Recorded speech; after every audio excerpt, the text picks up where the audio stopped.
വിസയൊക്കെ submit ചെയ്തു. ആദ്യം transactional മിസ്റ്റേക്കായിരുന്നു. ഇപ്പോൾ നമ്മൾ ഇട്ടിരിക്കുന്ന പണം എഫ് ഡി ആണ്. അവസാനം 2 ലക്ഷം 12 ലക്ഷത്തിൽ 2 ലക്ഷം കാണിച്ചിരിക്കുന്ന എഫ് ഡി ആണ്. ആ എഫ് ഡിയുടെ കാലാവധി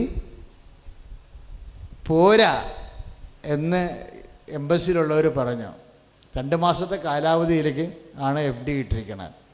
അപ്പൻ്റെ എഫ് ഡി എടുത്തിട്ട് കാനഡയിലെ വിസയ്ക്ക് വേണ്ടി ഫണ്ട് കാണിച്ചിരിക്കുകയാണ്. അപ്പോൾ അവർ പറഞ്ഞ് ഇത് 2 മാസമല്ലേ ഉള്ളൂ, മച്ചർ ഫ്രണ്ട് അല്ല എന്ന് പറഞ്ഞ് വിസ റിജക്റ്റായി. അപ്പോൾ ഓരോരോ സമയത്ത് ഓരോ തരത്തിൽ റിജക്റ്റാവും. എൻ്റെ മക്കൾ എന്ത് റിജക്റ്റായാലും നമ്മൾ മുന്നോട്ട് തന്നെ പോകും. Price the Lord. അതെന്താ ഞാൻ ഇങ്ങനെ കട്ടൻ്റെ പറയണമെന്നറിയാമോ? ഞാൻ ആ മകൾ പല പ്രാവശ്യം എൻ്റെ അടുത്ത് വരും, അച്ഛാ ശരിയാകുമോ അച്ഛാ? കാര്യം അവന് വിദ്യാഭ്യാസം കുറവാണല്ലോ, അതാണ് അവളങ്ങനെ ചോദിക്കണത്. അപ്പോൾ അവന് ഞാൻ കണ്ടിട്ടുണ്ട് പറഞ്ഞാൽ ശരിയാവും. നമുക്കൊരിക്കൽ മെസ്സേജ് കിട്ടിയാൽ പിന്നെ മെസ്സേജ് മാറത്തില്ലല്ലോ. ഒരിക്കൽ മെസ്സേജ് ആയിക്കഴിഞ്ഞാൽ പിന്നെ മെസ്സേജ് മാറത്തില്ല. പിന്നെ നമ്മൾ പിന്നെ മെസ്സേജ് എടുത്തു കഴിഞ്ഞാൽ അതിൻ്റെ ഒരു ടൈമുണ്ട്, ഓരോ വിഷയത്തിൻ്റെ ഒരു ടൈമുണ്ട്. ആ ടൈം കഴിയുമ്പോൾ മാത്രമേ മെസ്സേജിന് വ്യത്യാസം വരുത്തും. ആ ടൈമിനുള്ളിൽ നമ്മൾ ചെയ്തില്ല എന്നുണ്ടെങ്കിൽ ആ ടൈം കഴിയുമ്പോൾ മെസ്സേജ് ഡിവൈറ്റ് ചെയ്ത് വരും. പക്ഷേ അച്ഛനത് ഉറപ്പായതുകൊണ്ട് ഞാൻ പറഞ്ഞില്ല, കുഴപ്പമില്ല മോളെ, ശരിയാവും. അപ്പം നമുക്ക് തന്ന കാര്യമാണ്, എപ്പോഴായാലും വിളിക്കുക. എന്തുകൊണ്ടാണ്? ഇതുപോലെ തന്നെ നിങ്ങളുടെ കാര്യം ചില സമയത്ത് നമ്മളുടെ മൊത്തം ഡെസ്പായെന്ന് വിചാരിച്ചോ. അതായത് നമുക്ക് ഒരു അഡ്മിഷനും കിട്ടിയില്ല, പിള്ളേരെല്ലാം പഠിക്കാൻ തുടങ്ങി, നമുക്ക് വിഷമമൊക്കെ ആയി. ഇതുപോലെ തന്നെ ഓരോരോ കാര്യവും വരിക. അപ്പോഴും എൻ്റെ മക്കൾ വിശ്വാസത്തിൻ്റെ കാര്യത്തിൽ കോംപ്രമൈസ് കാണിക്കരുത്. മനസ്സിലായില്ലേ? ദൈവത്തിന് ഒരു കോളേജല്ല ഉള്ളത്, ദൈവത്തിന് ഒരു ലക്ഷ്യമല്ല. പിന്നെ മുന്നോട്ട് പോകും, നമ്മൾ പ്രാർത്ഥിച്ച് തന്നെ മുന്നോട്ട് പോകും. ഇപ്പം ജൈറൂസിൻ്റെ ഒരു സംഭവം ബൈബിളിൽ കഴിഞ്ഞ ഞായറാഴ്ച ഞാൻ എൻ്റെ കുറച്ച് ഭാഗം പറഞ്ഞുതരാം. ജൈറൂസ് എന്താണ്? ഒരു സിനഗോഗ് അധികാരിയാണ്, ദേവാലയത്തിൻ്റെ അധികാരിയാണ്. അപ്പോൾ ജൈറൂസ് വന്ന് ഈശോൻ്റെ മുമ്പിൽ സാഷ്ടാംഗം വേണ്ടി പറഞ്ഞ് എൻ്റെ മകള് രോഗബാധിതയായിരിക്കുന്നു എന്ന് പറഞ്ഞു. അപ്പോൾ ഈശോ അയാളുടെ കൂടെ പോയി. അപ്പോൾ പിന്നെ എന്താ സംഭവിച്ചത്? ഒരു രക്തസ്രാവക്കാരി രോഗി വന്ന് ഈശോനെ തൊട്ടു. പിന്നെ അവളുമായിട്ട് ഈശോ ഒരു വലിയ സംഭവം നടന്ന കാരണം ഈശോയിൽ നിന്ന് ശക്തി ഒഴിഞ്ഞു പോയത് ഈശോ ശ്രദ്ധിച്ച്. അപ്പോഴേ ഈശോ ചോദിച്ചു ആരാണ് തൊട്ടത്? അപ്പോൾ അവൾ കാര്യം പറഞ്ഞു. പിന്നെ മകളെ ധൈര്യമായിരിക്കുക, മകളെന്ന് വിളിച്ച്. അതൊക്കെ ഭയങ്കര തണുപ്പുള്ള വിളിയാണ്. കാര്യം അവളുടെ അവസ്ഥ വളരെ മോശമാണ്. അവളെ മകളെന്ന് വിളിക്കണമെങ്കിൽ അവൾ കരഞ്ഞു കാണാൻ മിക്കവാറും ആ സമയത്ത്. കാര്യം അവളെ മകളെന്ന് ആൾക്കാർ വിളിച്ചിട്ട് വർഷങ്ങളായി. 12 കൊല്ലമായിട്ട് രക്തസ്രാവമാണ്. ബൈബിൾ എന്താ പറയണത്? സാമ്പത്തികമായിട്ട് പാപ്പരാണെന്നാണ് പറയണത്. നീ സാമ്പത്തികമായി പാപ്പരാണെങ്കിലും ദൈവം നിന്നെ മകളെയും തന്നെ വിളിക്കും. നിൻ്റെ കാശ് കുറഞ്ഞു പോയത് കൊണ്ട് നിന്നെ ഇനി വേറെ പേര് വിളിക്കത്തില്ല. അതാണ് എൻ്റെ ശ്രദ്ധിക്കണം, നീ ശ്രദ്ധിക്കണം ഈശോൻ്റെ മുമ്പിൽ ഇരിക്കുമ്പോൾ. അതുകൊണ്ടാണ് നമുക്ക് പോടാ പുല്ലെന്ന് പറയും. മറ്റുള്ളവർ നമ്മളെ എങ്ങനെയൊക്കെ താഴ്ത്തിക്കെട്ടിയാലും കൊച്ചാക്കിയാലും നമ്മൾ മൈൻഡ് ചെയ്യരുത്. അത് മൈൻഡ് ചെയ്യുന്നതല്ല, സങ്കടപ്പെടരുത്. എന്താ കാര്യം? നിന്നെ അംഗീകരിക്കണവൻ്റെ മനസ്സിൽ എപ്പോഴും നിനക്കൊരു സ്ഥാനം ഉണ്ടായിരിക്കും. Price the Lord. Price the Lord. മകളെ എന്ന് വിളിച്ച് അത് അവൾ കാര്യം 12 കൊല്ലമായിട്ട് ചികിത്സിക്കണം എന്നാണ് ബൈബിൾ പറയണത്. അപ്പം നമ്മൾ മർക്കോസിൻ്റെ 5-ാം അധ്യായം 28-ാമത്തെ തിരുവചനം പറയണത് 12 കൊല്ലമായിട്ട് ചികിത്സിക്കണമല്ല, അവളുടെ കയ്യിലുണ്ടായിരുന്ന എല്ലാം ചെലവഴിച്ച് കഴിഞ്ഞു. സാമ്പത്തികമായിട്ട് പാപ്പരായിപ്പോയി. അപ്പം ശരീരം പോയി കാണും. രക്തസ്രാവമല്ല രോഗം. ശരിക്കും പറഞ്ഞാൽ പഴന്തുണി കൊടുത്തുകൊണ്ടായിരിക്കും ആ പാവപ്പെട്ടവർ വന്നിട്ടുള്ളത്. പ്രാകൃതം പിടിച്ച് വന്നതാണ്. അതിൽ പുറകിൽ കൂടി നല്ല വസ്ത്രം ഉണ്ടെങ്കിൽ അവൾ മുമ്പിൽ കൂടി വരണ്ടേ. തന്നെയല്ല, അവളുടെ നാട്ടുകാർക്കൊക്കെ അറിയാം അവൾ രോഗിയാണെന്ന്, രക്തസ്രാവ രോഗിയുള്ളതാണെന്ന് അറിയാം. യഹൂദന്മാരുടെ സമൂഹത്തിൽ രക്തസ്രാവക രോഗി ജീവിക്കാൻ പിഴച്ചു പോകാൻ വലിയ പാടാണ്. കാരണം ലേവ്യ പുസ്തകത്തിൽ എഴുതിയിട്ടുണ്ട്, രക്തസ്രാവ രോഗി 15-ാം അധ്യായത്തിൽ. ഞാൻ കഴിഞ്ഞ ഞായറാഴ്ച സൂചിപ്പിച്ചു, ഞാൻ ഇപ്പോൾ ഭംഗ്യന്തരെയാണ് സൂചിപ്പിച്ചതേ ഉള്ളൂ, അതല്ല നമ്മുടെ സബ്ജക്റ്റ്. പക്ഷേ കർത്താവ് പോണ വഴിയാണ് നമ്മുടെ സബ്ജക്റ്റ്. ഈശോ സഞ്ചരിക്കുന്ന വഴിയാണ് നമ്മുടെ സബ്ജക്റ്റ്. ആ വഴിയിലാണ് ഇപ്പോൾ ഇവൾ വന്നിരിക്കുന്നത്, അല്ലേ? അപ്പോൾ അത് കർത്താവിന് മുന്നിൽ കൂടി വരാൻ പറ്റത്തില്ല. നാട്ടുകാർക്കറിയാം ഇവൾ രക്തസ്രാവ രോഗിയാണെന്ന്. ലേവ്യ 15:25, ലേവ്യ 15-ാം അധ്യായം 25-ാം വാക്യം പറയും, രക്തസ്രാവ രോഗിയെ തൊടുന്നതെല്ലാം അശുദ്ധമായി പോകുന്നു. പിന്നെ എങ്ങനെയാണ് പുറത്തിറങ്ങാൻ പറ്റണേ? നാട്ടുകാരുടെ മനസ്സിലിരിക്കണ ഇതെല്ലാം മുഴുവനോ? അപ്പോൾ മുമ്പിൽ കൂടി വന്നാൽ പറയും, ദൈവം രക്തസ്രാവം പിടിച്ചതാണ്, അശുദ്ധം, അസത്ത് എന്നൊക്കെ പറഞ്ഞിട്ട് പ്രശ്നം ഉണ്ടാക്കും. നല്ല വസ്ത്രവും ഇല്ല. ഒരവസ്ഥ നോക്കിയേ, ഒരു സ്ത്രീയുടെ നല്ല വസ്ത്രമില്ല, സാമ്പത്തികമായി തകർന്നിരിക്കണ, പിന്നെ സമൂഹത്തിൽ ഭ്രഷ്ടായിരിക്കണ, സമൂഹത്തിൽ പൊതുവായിട്ട് ഇറങ്ങി നടക്കാനും പ്രവർത്തിക്കാനും പറ്റത്തില്ല, ആരോഗ്യവും പോയി. അപ്പോഴും ഈശോ മകളെയും തന്നെ വിളിക്കും.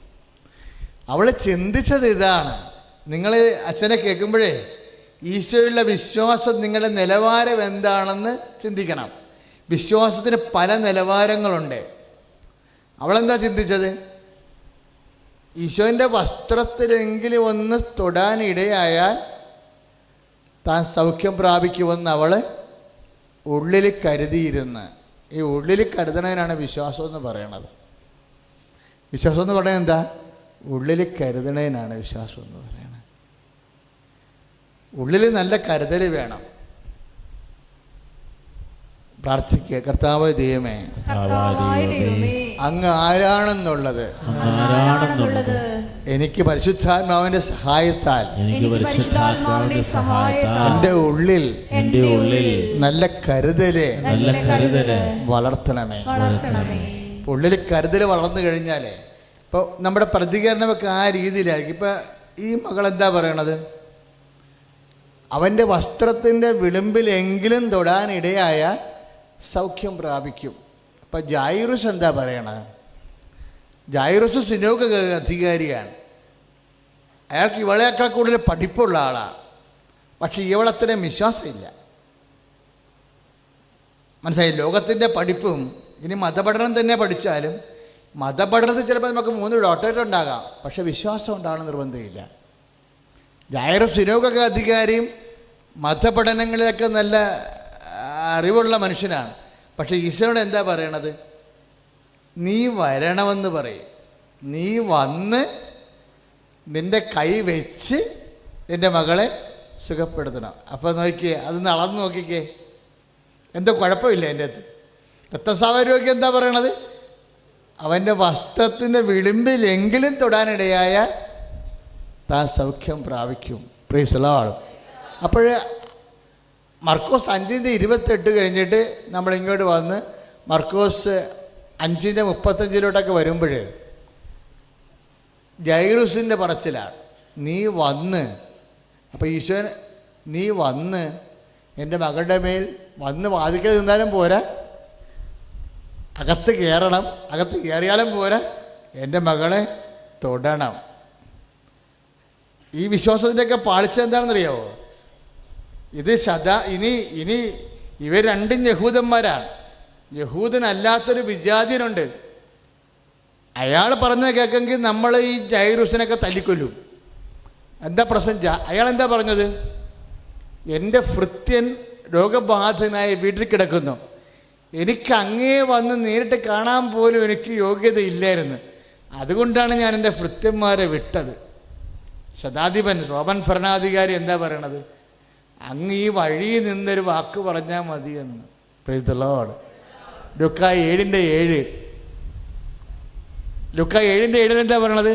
അങ്ങ് ഈ വഴിയിൽ നിന്ന്. അപ്പം രക്തസ്രാവക്കാരേക്കാൾ മുകളിലാണ് അയാൾ. രക്തസ്രാവക്കാർ രോഗി പറഞ്ഞത് കർത്താവിന് ഞാൻ തൊടണം. ജൈറൂസ് പറഞ്ഞത് നീ വരണം, എൻ്റെ വീട്ടിൽ കയറണം, എൻ്റെ മകളെ തൊടണം. ശതാധിപൻ എന്താ പറയണത്? ലുക്കാ 7:7 നീ ഈ വഴി വരണ്ട, നിന്നെ സ്വീകരിക്കാനൊന്നും എനിക്ക് യോഗ്യതയില്ല. നീ ഇവിടെ നിന്ന് ഒരു വാക്ക് പറഞ്ഞാൽ മതി, എൻ്റെ ഭൃത്യൻ സുഖപ്പെട്ടുകൊള്ളുമെന്ന്.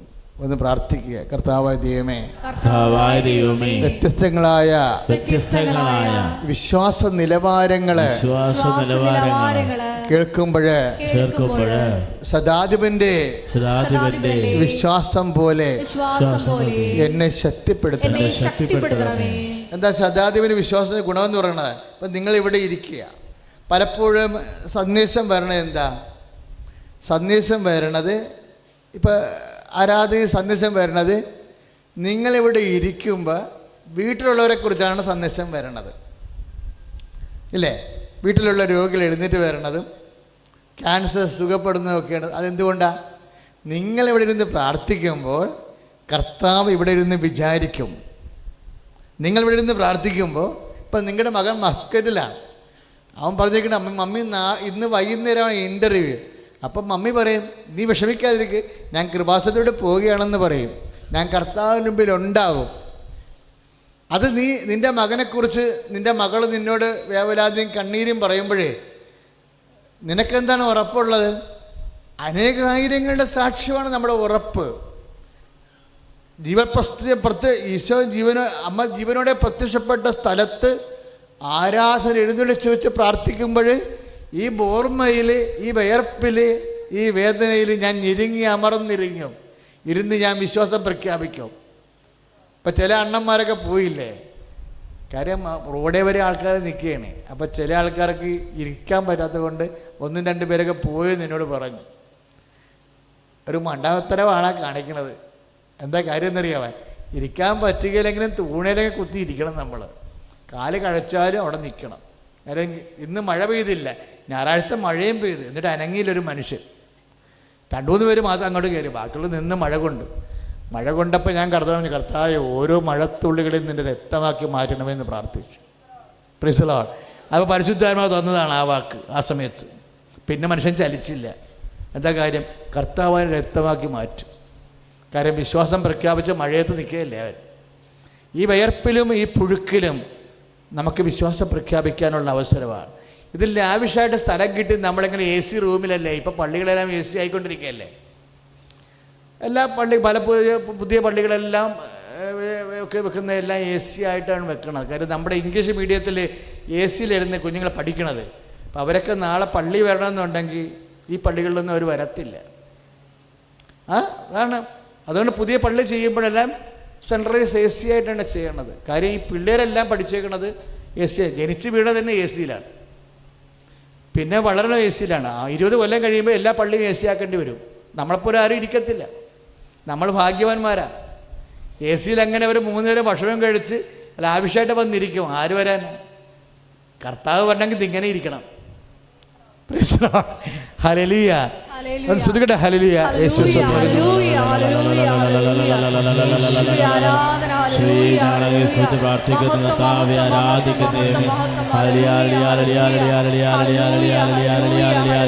കരങ്ങൾ ഉയർത്തിക്കൊണ്ട് ശ്രദ്ധിക്കട്ടെ. ഹല്ലേലൂയ, ഹല്ലേലൂയ, ഹല്ലേലൂയ, ഹല്ലേലൂയ, ഹല്ലേലൂയ, ഹല്ലേലൂയ. കരങ്ങൾ ഉയർത്തിക്കൊണ്ട് ശ്രദ്ധിക്കട്ടെ. ഹല്ലേലൂയ, ഹല്ലേലൂയ, ഹല്ലേലൂയ, ഹല്ലേലൂയ, ഹല്ലേലൂയ.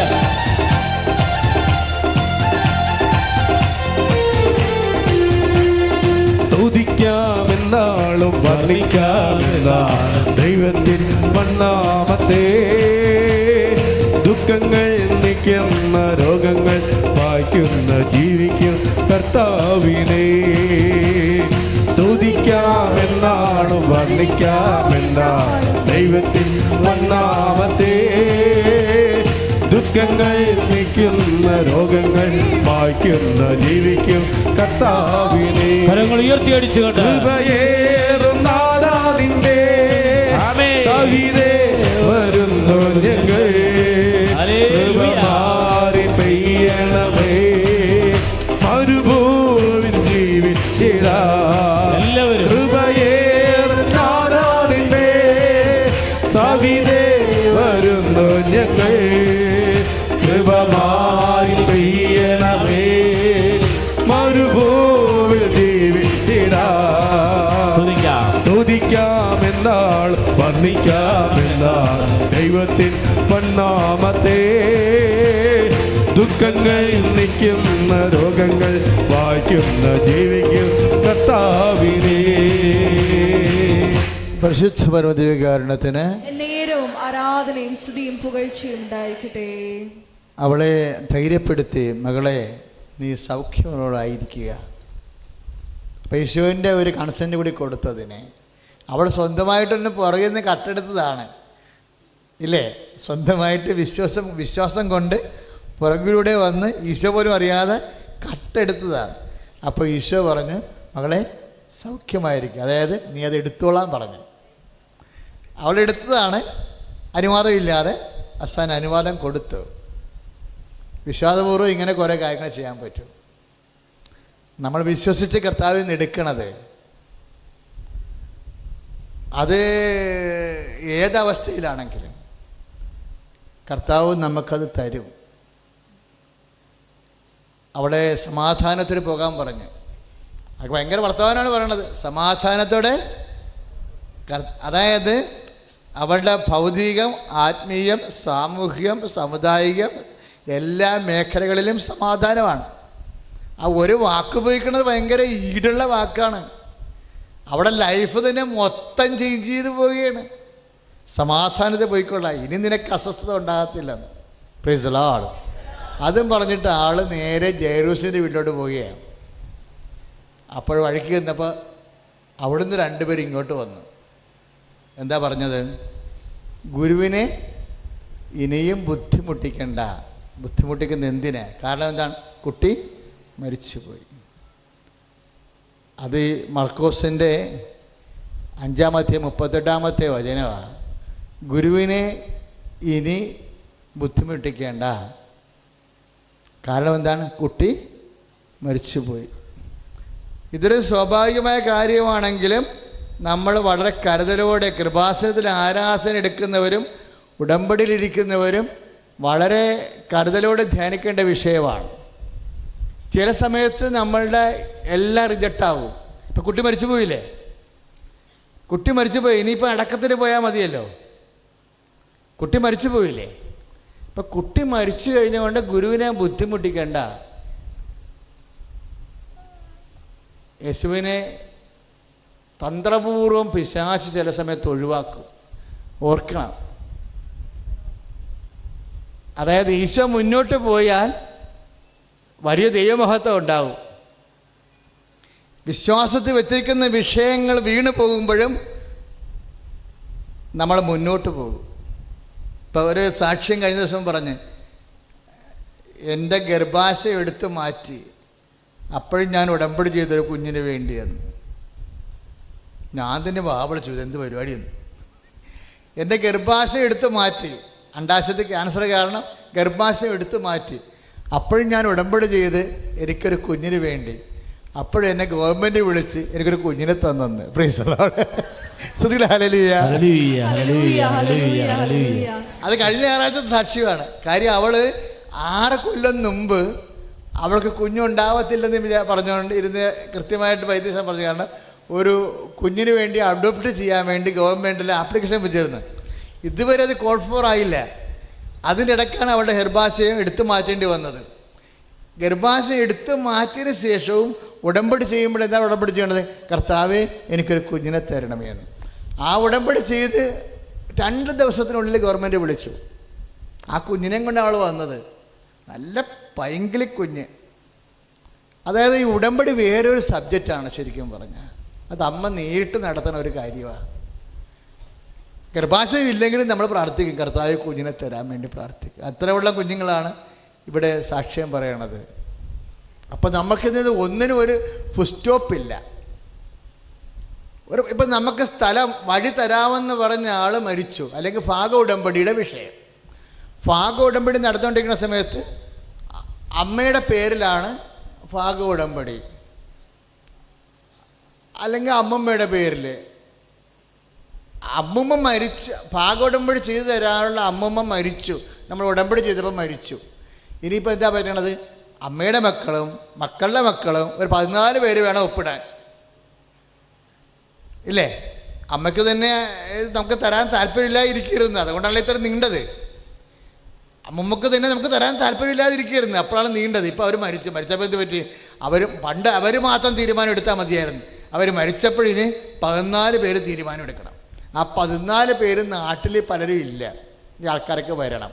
അപ്പോഴും നമ്മൾ മുന്നോട്ട് പോകും. Price the Lord. അതാണ് വിശ്വാസം. കുട്ടി മരിച്ചു എന്ന് പറഞ്ഞില്ലേ? കുട്ടി മരിച്ചപ്പോൾ ഗുരുവിനെ എന്തിനു ബുദ്ധിമുട്ടിക്കണം? ഞാൻ പഠിച്ചത് എന്താണെന്നറിയാവോ? ഗുരുവിനെ എന്തിനു ബുദ്ധിമുട്ടിക്കുന്നുവെന്ന് ഈ 5:18 വായിക്കുമ്പോൾ പരിശുദ്ധാത്മാവ് എൻ്റെ ഉള്ളിൽ നിന്ന് പറയും, ഗുരുവിനെ എന്തിനും ബുദ്ധിമുട്ടിക്കാമെന്ന്. Price the Lord. ഗുരുവിനെ എന്തിനു ബുദ്ധിമുട്ടിക്കണമെന്നല്ല ബൈബിളിൽ കിടക്കണത്. ഇത് പരിശുദ്ധാത്മാവ് വായിക്കുമ്പോൾ ആത്മാവ് പറയും, ഗുരുവിനെ എന്തിനും ബുദ്ധിമുട്ടിക്കാം. ഒരു സാക്ഷ്യം പറഞ്ഞോന്നറിയത്തില്ല, വയറ്റിൽ പോണില്ല. അപ്പോൾ അവരെന്തെങ്കിലും ഉടമ്പടി ചെയ്ത് പത്രത്തിൽ കിടന്ന്, അപ്പോൾ അത് കുറച്ച് കഴിയുമ്പോൾ വരിയിൽ നിന്ന് എന്തോ ഒരു പുതിയ സാധനം വരണ പോലെ തോന്നിയെന്ന്. അത്രയും ഉണ്ടായിരുന്ന തടസ്സങ്ങൾ മൊത്തം പോവുകയാണ്. ഡോക്ടർ ഓപ്പറേഷൻ നിശ്ചയിച്ച രോഗിയാണ്. ഓപ്പറേഷൻ ഇല്ലാതെ അവിടെ നിന്ന് ഇറങ്ങിപ്പോരണത്. അപ്പം നിങ്ങൾക്ക് ദൈവം ഈ വയറ്റിൽ നിന്ന് പോകാത്ത കാര്യത്തിൽ ഗുരുവിനെ പറയാമെന്ന്. മനുഷ്യൻ്റെ കാര്യം എന്താണ് എല്ലാത്തിനും പറയാൻ ഗുരുവിനെ എന്തിനും ബുദ്ധിമുട്ടിക്കണമെന്നല്ല, ഗുരുവിനെ എന്തിനും ബുദ്ധിമുട്ടിക്കാൻ. കൈ എടുത്ത് കിടന്നാൽ കരങ്ങൾ ഉയർത്തിക്കൊണ്ട് സ്തുതിക്കട്ടെ. ഹല്ലേലൂയ ഹല്ലേലൂയ ഹല്ലേലൂയ ഹല്ലേലൂയ.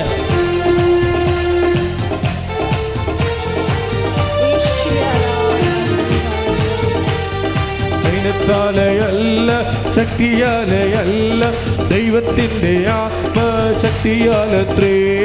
ധൈര്യത്താലയല്ല ശക്തിയാലയല്ല ദൈവത്തിൻ്റെ ആത്മശക്തിയാലത്രേ. ആത്തുപാടി തൂതിക്കാം ഹല്ലേലൂയ പാടാം. ആണിക്കല്ല് കയ്യേറ്റ ദൈവസഭ പണിയാ. ആത്തുപാടി സ്തുതിക്കാം ഹല്ലേലൂയ പാടാം. ആണിക്കല്ല് കയ്യേറ്റാം ദൈവസഭ പണിയാ. ബന്ധക്കൊസ്താളിൽ മഴ പെയ്ച്ച പരമപിതാവേ മഴ നൽകാം. ബന്ധക്കൊസ്താളിൽ മഴ പെയ്ച്ച പരമപിതാവേ മഴ നൽകാം. പിന്മഴ പെയ്യണം, മാലിന്യം മാറേണം, നിഞ്ചനമുണർന്ന് വേല ചെയ്യുവാൻ. ദൈവയേണം, മാലിന്യം മാറേണം, നിഞ്ചനമുണർന്ന് വേല ചെയ്യുവാൻ. ബന്ധക്കൊസ്താളിൽ പൊന്മഴ പെയ്ച്ച പരമപിതാവേ പിന്മഴ നൽകാം. ബന്ധക്കൊസ്താളിൽ പിന്മഴ പെയ്ച്ച പരമപിതാവേ പിന്മഴ നൽകാം. ഇന്ന് കൃപാസനത്തിൽ നിന്ന് പോകുമ്പോൾ കർത്താവ് എന്താണ് പറഞ്ഞെന്ന് ചോദിച്ചാൽ നിങ്ങൾ എന്ത് പറയും? നിങ്ങൾ ഗുരുവിനെ എന്തിനും ബുദ്ധിമുട്ടിക്കാം. Praise the lord. ഹല്ലേലൂയ. കാര്യം ഈശോ പറയും, എനിക്ക് ബുദ്ധിമുട്ടൊക്കെ ഒരു ബുദ്ധിമുട്ടാണെങ്കിൽ ഇത്രയും വലിയ ബുദ്ധിമുട്ട് ഞാൻ ചെയ്യുവാന്ന് ചോദിക്കൂ, ഇല്ലേ? ഇതിനേക്കാൾ വലിയ ബുദ്ധിമുട്ടില്ലല്ലോ. ഇനി നമുക്ക് വേണ്ടി ചെയ്യാനുള്ളതെല്ലാം ഇതിനേക്കാൾ കുറഞ്ഞ ബുദ്ധിമുട്ടുകളായിരിക്കും. അതുകൊണ്ട് ഈശോ ഒരു വാക്ക് പറയും, വിശ്വസിക്കുക മാത്രം ചെയ്യുക. ബൈബിളിലുള്ള വാക്കെല്ലാം ഭയങ്കര തൂക്കമാണ്. കുട്ടി മരിച്ചുപോയി എന്ന് പറയുമ്പോഴേ, ഇനി ഗുരുവിനെ ബുദ്ധിമുട്ടിക്കേണ്ടെന്ന് പറയുമ്പോഴേ ഈശോൻ്റെ പ്രതികരണം എന്താണ്? മരിച്ചുപോയി, ആ ഫയൽ റിജക്റ്റായി, നിന്നെ ചികിത്സിച്ചുകൊണ്ടിരുന്ന ഡോക്ടർ സ്ഥലം മാറിപ്പോയി എന്ന് പറയും. ചില ആൾ വിഷമിക്കത്തില്ലേ? കാര്യം ഒരു ഡോക്ടറിന് 6 കൊല്ലമായിട്ട് ചികിത്സിക്കുന്നതാണ്. അപ്പോൾ ആ ഡോക്ടറിനാണ് നമ്മൾ കാര്യങ്ങൾ ചെന്ന് പറയുകയും എല്ലാം ചെയ്യണത്. അപ്പോൾ അവർ എറണാകുളത്ത് നിന്ന് ആലപ്പുഴ വന്നു, ആലപ്പുഴയിൽ നിന്ന് കൊല്ലത്ത് പോയി, ഡോക്ടർ കോട്ടയത്ത് പോയി. ആ ഡോക്ടറിനെ പുറകെ നമ്മളെങ്ങനെ നടക്കുക. ഇപ്പം ചെന്ന് കോട്ടയത്ത് ചെന്നപ്പോൾ പറയണ ഡോക്ടർ അമേരിക്കയിൽ പോയിരുന്നു. അപ്പം നമ്മുടെ പരിപാടി ഇത്രയും നാളെ ചികിത്സ എല്ലാം വെള്ളത്തിലായില്ലേ. അപ്പോഴും കർത്താവ് പറയും, വിശ്വസിക്കുക മാത്രം ചെയ്യുക. ഡോക്ടർ നിന്നെ ചികിത്സിക്കുന്ന ഡോക്ടർ അമേരിക്കയിൽ പോയാലും വിശ്വസിക്കുക മാത്രം ചെയ്യുക. ആ മാത്രം എന്നുള്ള വാക്ക് ഞാൻ വളരെ ഒരു അഹങ്കാരത്തോടെ പറയും. എന്താ കാര്യം? വിശ്വസിച്ചാൽ മതിയെന്ന് പറഞ്ഞാൽ പോരെ. മാത്രമെന്ന് എന്തിനാ പറയണത്? കുട്ടി മരിച്ചെന്ന് പറയുമ്പോൾ ആണിത് പറയണത്. കുട്ടി മരിച്ചു എന്ന് പറഞ്ഞതിൻ്റെ അർത്ഥം എന്താ? ഇനിയുള്ള വിശ്വാസത്തിന് യുക്തിയില്ല. മരിച്ചു പോയില്ലേ? എൻ്റെ മക്കൾ ശ്രദ്ധിക്കണം. 5:38 തിരുവചനം, മർക്കോസ്. കുട്ടി മരിച്ചു എന്ന് പറഞ്ഞാൽ പിന്നെ മുന്നോട്ട് പോകുമ്പോൾ ആ വിശ്വാസം എന്താ ഇല്ലാത്തത്? യുക്തിയില്ല. ആ ഈ വിശ്വാസത്തിന് അനുഭവജ്ഞാനത്തിൻ്റെ ഈടുവെപ്പില്ല. ദൈവവേദനെ ചില സമയത്ത് നിന്റെ വിശ്വാസത്തിന് യാതൊരു യുക്തിയും ഉണ്ടാകത്തില്ല. ഒരിക്കലും ഒരു മത്സ്യത്തൊഴിലാളി സഹോദരൻ്റെ മകൻ എന്നെ കാണാൻ വന്ന് പറഞ്ഞു, എൻ്റെ അച്ഛാ, അന്ന് ഇത്രയും ഞാൻ ഈ മെഡിസിന് പോയി, പക്ഷേ അവിടെയൊക്കെ ഭയങ്കര വലിയ വലിയ കാറുകൾ, യൂറോപ്യൻ കാറുകളാണ് വന്നിരിക്കുന്നത്. അവർ ചാക്ക് നിറച്ച് കാശും കൊടുത്തു പോയി. എൻ്റെ അപ്പനും ഞാനും കൂടി അവിടെ പോയിട്ട് വെറുതെ ഞങ്ങൾ നിന്നിട്ട് പോകുന്ന വെച്ചാന്ന് പറഞ്ഞു. ആരെയും വിളിച്ചുമില്ല, തിരക്കുമില്ല, സീറ്റെല്ലാം കംപ്ലീറ്റ് ആയെന്ന് പറഞ്ഞു. അപ്പം ഞാൻ എൻ്റെ തോട്ടത്തിൽ കൗൺസിലിംഗ് എല്ലാം കഴിഞ്ഞ് വൈകുന്നേരം തോട്ടത്തിൽ പണി ചെയ്തുകൊണ്ടിരിക്കുകയായിരുന്നു. ചെള്ളയായിരുന്നു എൻ്റെ കൈ ഇരുന്നത്. ഞാൻ ചെള്ള കൊണ്ടുപോയി, ഞാനൊരു വീടകത്ത് നിൽക്കരുത്, തോട്ടത്തിൻ്റെ വീടകത്ത് നിൽക്കരുത്, പച്ചക്കറി തോട്ടത്തിൻ്റെ. അത് കൊണ്ടുപോയി ഞാൻ തൈത്തെങ്കിൽ എൻ്റെ കൈ ചെള്ള തേച്ചിട്ട് ഇവൻ്റെ ബട്ടൺ സൂരി ഇടാൻ പറഞ്ഞു. ഞാൻ ഇവൻ്റെ നെഞ്ചത്ത് കൈവച്ച്, കൈ നെഞ്ചത്ത് വെച്ച്, ചെളിയും കൈ കൊണ്ട് നെഞ്ചത്ത് വെച്ച്, നീ വിശ്വാസപ്രമാണം ചെല്ലടാന്ന് പറഞ്ഞു. അപ്പോഴവൻ വിശ്വാസപ്രമാണം ചൊല്ലി. അപ്പോൾ ഒരു പച്ച കാർഡ് വന്നു. നീ പൊയ്ക്കോ, ഒരു പച്ച കാർഡ് നിനക്ക് വരുമെന്ന് പറഞ്ഞു. പച്ചക്കാർഡ് വരുമെന്ന്. ഇവൻ ഈ പച്ചക്കാർഡും തിരക്കി. ജൂൺ കഴിഞ്ഞു, ജൂലൈ കഴിഞ്ഞു, ആഗസ്റ്റ് കഴിഞ്ഞു. അപ്പോഴൊക്കെ ഇടയ്ക്ക് വരും. അവൻ, അച്ഛാ ഒന്നും വന്നില്ല അച്ഛാ, ഞാൻ ഒരിടത്തും കയറിയില്ല അച്ഛാ എന്ന് പറഞ്ഞ് നിൽക്കുകയാണ്. അവനെ കർത്താവ് നമ്മോട് പറഞ്ഞതില്ലടാ, വരുവടാ എന്ന് പറഞ്ഞു. എൻ്റെ ദൈവമേ, സെപ്റ്റംബർ ആയപ്പോൾ ഒരു പച്ചക്കാർഡ് വന്നു. Price the lord, hallelujah, hallelujah. അപ്പോൾ ആ ഡോക്ടർ ഇന്ന് മസ്കറ്റിലെ MD ഡോക്ടറാണ്. അദ്ദേഹമാണ് പഴയ അപ്പുറത്ത് ഞാൻ ഇരുന്നപ്പോൾ ആ പള്ളി പണിയാൻ വേണ്ടി പൈസ തന്നത്. 1.5 ലക്ഷം രൂപയോളം പോരാൻ നേരത്തെ കടമുണ്ടായിരുന്നു. അതും അദ്ദേഹമാണ് തന്നത്. അതിനർത്ഥം അതായത് വിശ്വസിക്കുക മാത്രം ചെയ്യുമെന്ന് പറഞ്ഞില്ലേ രാജേഷ് ഡോക്ടർ, ഓമനപ്പുഴക്കാരുണ്ടെങ്കിൽ ഇവിടെ അറിയാൻ പറ്റും അവർക്ക്. അവിടെ നാട്ടുകാരനാണ്. ഇപ്പോൾ ഇവിടെ ഒന്ന് താമസിക്കുക. ഒരു കാര്യമാണ് പോക്കാണ്. അതായത് വിശ്വസിക്കുക മാത്രം ചെയ്യുക എന്ന് പറയുമ്പോൾ അതിനകത്ത് വേറെ ഒന്നുമില്ല. നിൻ്റെ മെറിറ്റില്ല, മാനേജ്മെൻറ്റ് സീറ്റില്ല, വിശ്വാസം മാത്രം. എൻ്റെ ദൈവത്തിന് നീ കൃപാസനത്തിലല്ലേ നിൻ്റെ അമ്മ വിട്ടത് പ്രാർത്ഥിക്കാൻ, ഇല്ലേ? ചിലപ്പോൾ നമ്മുടെ വിശ്വാസത്തിന് ഞാൻ ഈശ്വരനെ ചോദിക്കണം, നിങ്ങളോട് ചോദിക്കണേ. നിങ്ങൾക്ക് 50 ലക്ഷം കടമുണ്ട്, നിങ്ങൾക്ക് വായ്പ തരാൻ ആരുമില്ല. നിങ്ങൾക്ക് 50 ലക്ഷം കടമുണ്ട്, നിങ്ങൾക്ക് വായ്പ തരാൻ ആരുമില്ല. നിങ്ങളുടെ വീട് വിൽക്കണം. വീട് വിറ്റാൽ പോലും നിങ്ങൾക്ക് 20 ലക്ഷം രൂപയെ കിട്ടത്തുള്ളൂ. വാടക പകുതി കൊടുക്കണം, 3 ലക്ഷം രൂപ. പിന്നെ വാടക 14,000 രൂപ കൊടുക്കണം, 10,000 രൂപയോ 8,000 കൊടുക്കേണ്ടി വരും. അപ്പോഴേ എന്നാലും കടം തീരത്തില്ല. നമ്മൾ എന്ത് ചെയ്യും? പിന്നെ നമ്മൾ പ്രാർത്ഥിക്കുകയാണ്. എന്താ കാര്യം? ഇത് തന്നെയാണ് ജീവിതത്തിൽ വരുന്ന വിഷയം. ജൈറസിൻ്റെ മകൻ മരിച്ചുപോയി, മകൾ മരിച്ചുപോയി. അവർ ചോദിക്കാൻ കണ്ടില്ലേ, പിന്നെ എന്തിനാണ് ഗുരുവിനെ ബുദ്ധിമുട്ടിക്കേണ്ടത്? അപ്പോൾ ഗുരു എന്താ പറയണത്? വിശ്വസിക്കുക മാത്രം ചെയ്യുക. ഞാൻ നിങ്ങളുടെ കേസ്, നിങ്ങൾ എന്ത് കേസ് വന്നാലും ഞാൻ പിടിക്കണേ എന്താ? ചില സമയത്ത് ഈ ജൈറസിൻ്റെ ഡെഡ് ബോഡിയുടെ അടുത്തേക്ക് ഈശോ പോകുമ്പോൾ അത് യുക്തിയല്ല ശരിക്കും. ചില സമയത്ത് നമ്മുടെ വിശ്വാസത്തിന് യുക്തി ഉണ്ടാകത്തില്ല. അപ്പം ഞാൻ നിങ്ങളോട് പറയും, മക്കളെ പൊക്കോ എന്ന് പറയും. മുട്ടേ നേരത്തെ പറഞ്ഞു തരും, മക്കളെ പൊക്കോ എന്ന് പറയും. അപ്പോൾ നിങ്ങൾ പറയും, അച്ഛനൊന്നും പറഞ്ഞില്ലല്ല, എന്താണ് ഇനി വീട്ടിൽ പോയിട്ട് മാർഗം? ദൈവം വല്ല നാടും വിട്ട് പോകാമായിരിക്കും. അല്ല, മക്കളെ പൊക്കോ എന്ന് പറഞ്ഞ സഞ്ചാരി മാതാവല്ലേ, ഏത് സമയത്തും വരാമല്ലോ. നിങ്ങളുടെ പ്രശ്നം അപ്പോഴും ദൈവം പറയും, നീ പോയി വെള്ളം അടിക്കാൻ പറയത്, അപ്പം ഈ സമയത്ത് കിടന്ന് ഉറങ്ങിയേക്കാം. അപ്പം ചില ആൾക്കാരെ ഉടമ്പടി ചെയ്തിട്ട് 3 മാസം കഴിഞ്ഞപ്പോൾ ഒരു സ്മോൾ അടിച്ചിട്ടുണ്ട്. ആ പാട്ടിക്കൊന്നും ജോസഫച്ചനെ കാണത്തില്ലേ, നേരത്തെ പറഞ്ഞേക്കാം, കാണത്തില്ല. ഉടമ്പടി ബ്രേക്കായില്ലേ അപ്പം തന്നെ. അപ്പം നിനക്ക് ഒരു 3 മാസം പോലും നിൻ്റെ വിഷയത്തിലൂടെ നിനക്ക് താല്പര്യമില്ലല്ലോ. ദൈവത്തിലുള്ള വിശ്വാസം എൻ്റെ കളഞ്ഞില്ലേ നീ? ഉടമ്പടിയിൽ 1-ാമത്തെ കാര്യം മദ്യപാനം ഉപേക്ഷിക്കുക എന്നുള്ളതാണ്.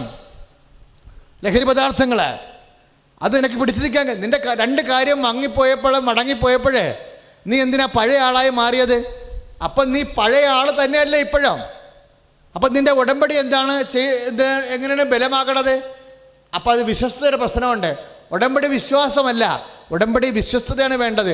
എത്രയും വേഗം പോയി ഉടമ്പടിയിൽ മിസ്റ്റേക്ക് ഉണ്ടായിട്ടുണ്ടെങ്കിൽ കർത്താവിനോട് മാപ്പ് ചോദിക്കണം.